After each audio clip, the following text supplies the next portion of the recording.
Good morning, everybody. Welcome to the PT on Ice Daily Show. Glad to be back again. Hope your day is off to a great start. My name is Alan. I'm happy to be your host today. Currently have the pleasure of serving as Chief Operating Officer here at ICE and a lead faculty in our Fitness Athlete Division. It is Fitness Athlete Friday. We would say it's the best darn day of the week here on Friday, live on Instagram, live up here on YouTube, and wherever you get your podcasts. Thank you for joining us. Some announcements really quick. If you're looking to join us in the Fitness Athlete Division, we have a couple chances online and about a dozen chances live before the end of the year to catch us out on the road. Our online courses, Fitness Athlete Essential Foundations, that's our 8-week entry-level online course. All things relevant to treating the recreational athlete, the CrossFitter, the Olympic weightlifter, the powerlifter, the Orange Theory athlete, the boot camper, so on and so forth. That is the course for you. That starts this coming Monday, September 11th. We still have room in that class. And our Advanced Concepts course, also 8 weeks online. Prerequisite for that class is Essential Foundations, our entry-level course. Advanced Concepts is only taught twice per year. It is taught spring and fall, so this is your last chance to catch it this year. That will kick off the week after, September 17th. That class has just 2 seats remaining. So if you're looking to round out your fitness athlete certification, make sure that you get into Fitness Athlete Advanced Concepts this fall. Live courses coming your way between now and the end of the year. Your next chance will be September 30th on October 1st. That will be out on the West Coast in the Bay Area with Zach Long. Also on the West Coast, October 7th and 8th, you can catch Mitch up in Linwood, Washington. That's outside of the Seattle area. Also on the West Coast, October 21st and 22nd, Zach will be on the road again, this time up in Vancouver, British Columbia. You have 2 chances the weekend of November 4th and 5th. You can either catch Mitch down in San Antonio, Texas, or Zach will be down in Birmingham, Alabama. Mitch will again be on the road in November 18th and 19th. He'll be in Holmes Beach, Florida. That's right outside of the Tampa area on Anna Maria Island. You can catch Joe Hanisco in New Orleans. That'll be December 9th and 10th. And then our last course of the year will be December 9th and 10th as well. That'll be out in Colorado Springs with Mitch. So that's your chance to catch us on the road in the Fitness Athlete Division. Today's topic, let's talk about carbohydrates. Let's take a deep dive into what a carbohydrate is, how it's relevant to us here in the Fitness Athlete Division as far as exercise, energy, and performance goes. And then let's talk a little bit about when and how to kind of dose out your carbohydrates, who needs to be eating them, who maybe needs to think about eating more, and let's talk about timing of getting those in to best suit whenever we're going to be exercising to maximize and optimize our performance. So starting very basic, if you know nothing, what is a carbohydrate? It is a sugar, a starch, or cellulose plant material. So commonly, we know carbs traditionally are things made out of maybe table sugar, candy, soda, that sort of thing, potato chips, things that are maybe less than optimal carbohydrate choices, but are overwhelmingly what is often consumed when people eat carbohydrates. But we also think of fruit being fructose. We think of the sugar that's in milk, lactose. We also think of carbs as vegetables that we eat when we're primarily eating the cellulose in a vegetable. We're eating that plant matter. We're eating things like green leafy vegetables, broccoli, kale, asparagus, that sort of thing. So different ways we can consume carbohydrates. They're not all equal as far as content goes, but those are all kind of classified as carbohydrates. Why do we care about them? Well, we really care about carbohydrates because eventually they become glucose in our body, which is an energy currency, a way that we metabolize energy reactions and chemical reactions in our body. But we also store glucose as glycogen. We store glucose as glycogen both in our liver and in our muscles. At any given time, we only have about 4 grams of circulating glucose in our system. So we have a relatively small amount. Our body does not really like to have glucose moving around in our blood system. So when we tend to get beyond that 4 grams circulating throughout our body, that's when insulin is released. Insulin is released, and at the end of the day, converts that glucose into glycogen, either stored within our muscles or stored in our liver, or if we do have an incredible excess of glucose in our system, it can be also stored as body fat. Aside from the 4 grams circulating in our body, we have about 400 grams stored inside of our muscles. And we have about another 100 grams stored in our liver. For most people, a total of about 500 grams of muscle glycogen, or about 2,000 calories worth of energy. And that's kind of where, if you ever wonder, where is the recommendation that I should eat 2,000 calories a day to maintain a healthy weight? Where does that recommendation come from?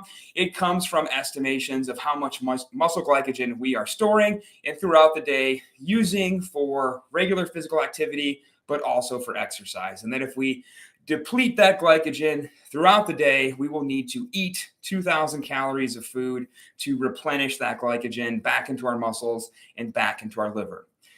We can make glucose and then store muscle glycogen on demand. This is that process you may remember back from middle school or high school biology and chemistry called gluconeogenesis. Gluconeogenesis, make new glucose. This is a very, very slow, energy-intensive process. We can only make about 30 grams of glucose per hour. Now, this typically comes from our body fat. It's synthesized, made into glucose, and then is either stored as glycogen or pushed into circulation for energy. So this is kind of where the all-day energy you have of being at work, maybe working around the yard, relatively low-intensity activity. The energy, the glucose that supports that energy, those metabolic reactions, comes from that process of taking body fat, turning into glucose in the liver, about 30 grams per hour. Now, when intensity increases is really our concern in the relationship between carbohydrates, glucose, glycogen, and exercise. That when we start to exceed about 65% of our VO2 max, we start to use more glucose, use more glycogen than our body can produce per hour. So we start to dig into the reserves that are inside of our skeletal muscle and our liver. Now, at very high intensities and very long durations, especially if temperature, outside temperature is a factor as well, humans can use up to 150 grams or more per hour of that glycogen, which means at any given time, there are only about a couple hours of energy stored in our body for higher intensity activity. So above 65% of that VO2 max, what we call a low oxygen environment, we can no longer make enough glucose and glycogen to replenish what we are burning with that high intensity exercise. We are in a high oxygen environment, relatively low intensity activities. Our body can, again, make those carbohydrates, make those sugars from the fatty acids from our body fat. But as intensity increases, we start to dig into our reserves. Now, that typically happens around the 90 to 120 minute mark. That is going to be a little bit different for every person. Bigger people with more muscle can store more muscle glycogen. Folks who are better trained, who exercise at all, but especially those who are used to doing long endurance training, can store a little bit more muscle glycogen. And then certainly you've heard of the concept of carb loading, where if we taper our activity for 2 to 3 days and we increase our carbohydrate consumption accordingly, we can supersaturate our muscles with glycogen as well. And overall, we may have about 50% more glycogen reserves than the average person. We might have maybe 600 to 700 grams available. So maybe we can kind of flirt with having 2 hours of energy total for high intensity activity before we need to start thinking about eating food, eating it to not only continue exercise, but feel better after, which is part of what we're going to talk about today, the relationship between carbohydrates and performance, especially if you want to be training multiple times a day, or otherwise just not feel terrible the rest of the day after you finish exercise. Now, it's not an all or nothing concept. It's not, I have 100% of my muscle glycogen, or I've used it all, and I need to stop exercising and eat. We certainly know that we can consume food during long endurance activities, but also that as those reserves deplete, we feel a performance shift as we're doing different activities. We can feel maybe speed slow down on a run, maybe power slow down if we're in a CrossFit workout and we're on the assault bike or something like that. And we know we can run out. That's a concept that's called bonking, of where we have depleted almost all of our muscle glycogen, and our body is going to take us from that high intensity, low oxygen environment and say, hey, you need to cool it. We need time to recover some of this energy. and your body's going to stop you for you. And that's the concept of bonking, of shifting you to a high oxygen environment by lowering your intensity in an uncomfortable manner, maybe even possibly losing consciousness, but definitely not feeling like exercising anymore. It's really important that we never hit that point if we can avoid it. We've all done it. I have a story of hiking in the Smoky Mountains of bonking at the top of a mountain, mainly because my wife ate all of our food on the way up and I had nothing to eat, so I had no choice and bonked at the top. But it's important to know that we don't want to get to that point. We never want to use all of our glycogen and hit that wall, because there is a compensatory recovery point afterwards where for 1 to 3 days after, we're going to feel really low energy as our body slowly recuperates and restores all of that glycogen in our body. We're not going to feel like pushing the pace. We may not feel like exercising at all. It's going to impact our training. And what you don't want to get into is kind of this weekend warrior phenomenon where maybe you go for a really hard run for 2 to 3 hours, you hit the wall, and then you don't feel like exercising maybe for another week, right? Where you don't feel like you can work out again for a couple of days. That's not very productive training. So we want to avoid that. And we'll talk about that now as we talk about when should I eat my carbohydrates. So it's really cool that technically a human being does not need to eat any carbohydrates at all. You may have heard of the keto diet, of being low carb, maybe no carb, under 50 grams of carbohydrates, being in a state of ketoacidosis, of only utilizing your own body fat as an energy source and the fat and protein that you consume. But it's cool that we don't technically need to eat carbohydrates, yet almost all of the metabolic and chemical reactions in our body are fueled by carbohydrates. It's very, very interesting how our body operates. So you can go without eating carbs. Again, your body can make carbs about 30 grams per hour, but we need to understand that that takes time, as we talked about. And especially if we are doing longer, harder events, we're thinking about maybe training twice a day, something like that, then we need to understand that that process is slow and we need to give the body either a lot of time or we do need to consume carbohydrates. We also need to recognize at some point that eating carbohydrates is like consuming jet fuel for a mechanical engine. It's a very caustic chemical reaction to our body, a lot like burning gas inside of a gasoline engine, that it does create some low-grade inflammation that's kind of always present as we're eating carbs and fueling our chemical reactions with the carbs.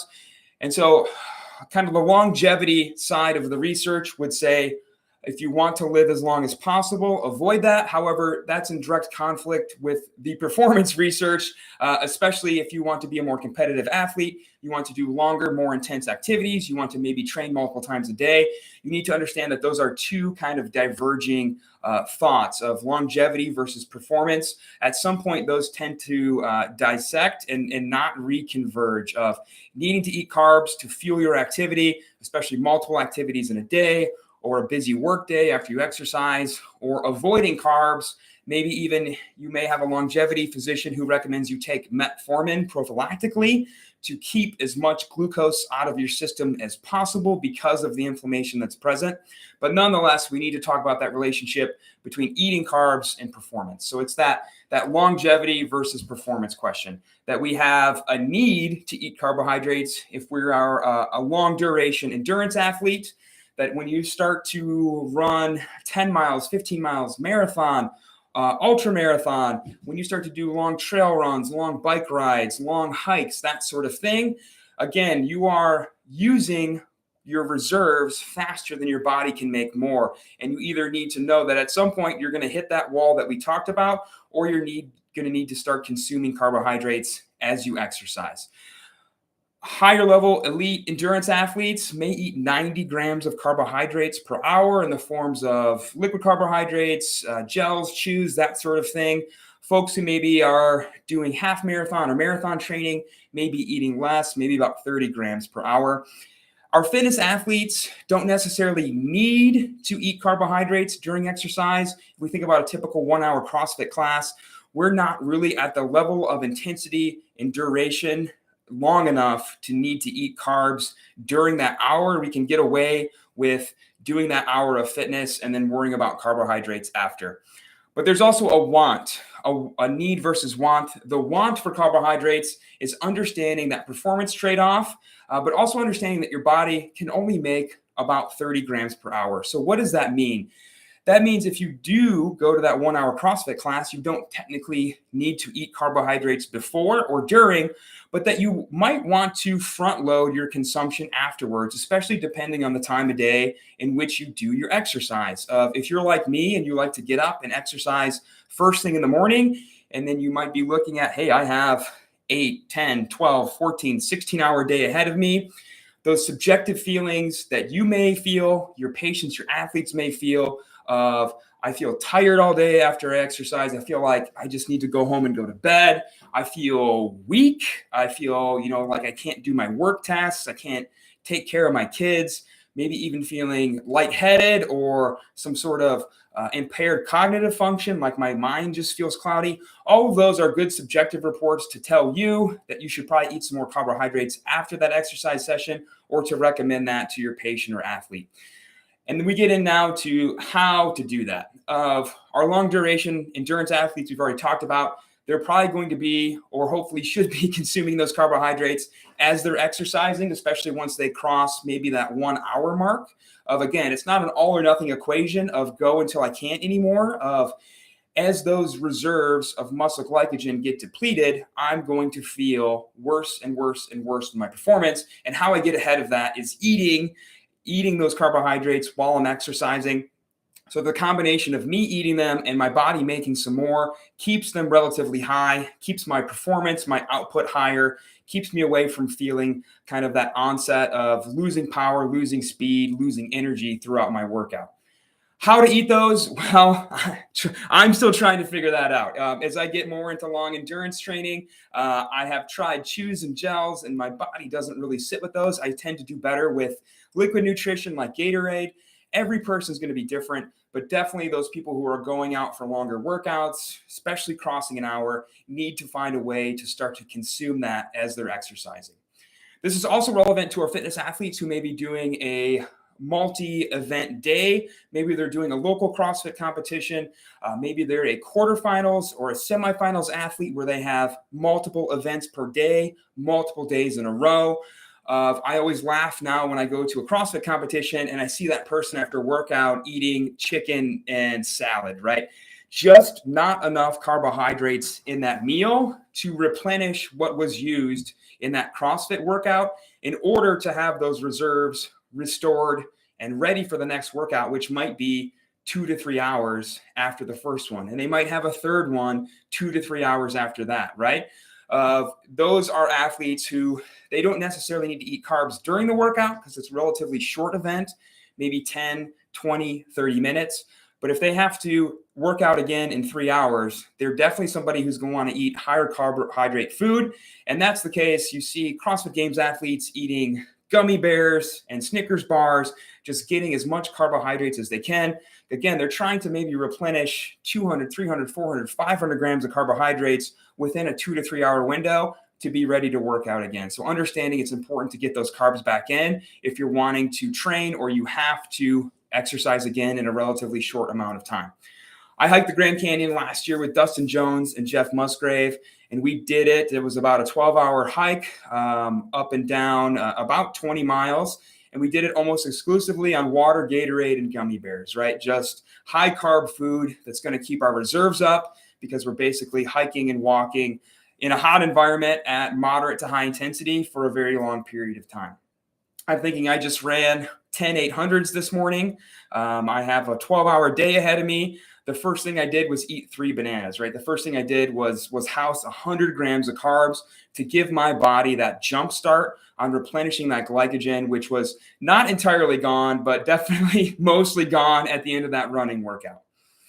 And that's really going to determine how you recommend carbohydrate intake to that patient or athlete in front of you of what does the rest of your day look like? When do you train? And what does the rest of your day look like? If you work out at 5 a.m. and then you have to go to work all day and you're maybe a physical therapist, right? You have a relatively physically active job. You're getting your steps in. You have an 8 to maybe 10-hour day in front of you. You'll probably feel a lot better if you eat the majority of your carbs earlier in the day to replenish those reserves. You will find yourself feeling subjectively better. If you work out early in the morning, maybe you run and you want to lift weights at lunch or go to CrossFit after work, how can we fuel our body to be able to do double sessions in a day, 2-a-days, right? Same thing. We need to front load that carbohydrate consumption in the morning, at lunch, in the early afternoon, so that by the time we are going to work out again, most of those reserves are back. They're probably not going to be 100% back where I can PR my 5K in the morning and go PR a CrossFit benchmark in the afternoon. It's probably not going to work out that way to be 100% ready to go for a second session in the same day. But you will feel better during the day subjectively, and you will definitely perform better objectively in that second session if you eat a lot more carbohydrates in between. Now, who's that person that maybe works out in the afternoon or evening, and that's their only session of the day, and then they go home and they basically, watch some TV, get ready for bed, and go to bed?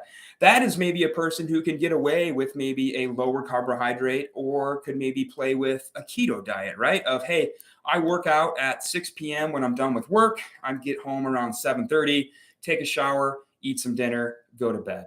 That is a person that they do not necessarily need to replenish as much of their glycogen as possible because of their schedule, right? They deplete their glycogen in the evening. They are going home, consuming some with maybe a dinner meal, and then they're going to bed. They're giving their body maybe 8 to 10 hours to replenish hundreds and hundreds and hundreds of grams of muscle glycogen overnight while they're asleep. So that is a person who maybe could get away with lower carbohydrate or no carbohydrate consumption between when they work out and when they wake up again. That's a person who's going to work out, have dinner, sleep, have breakfast, and have lunch again before they work out again 24 hours later. And they're in a really good position where maybe they don't need to worry about it as much.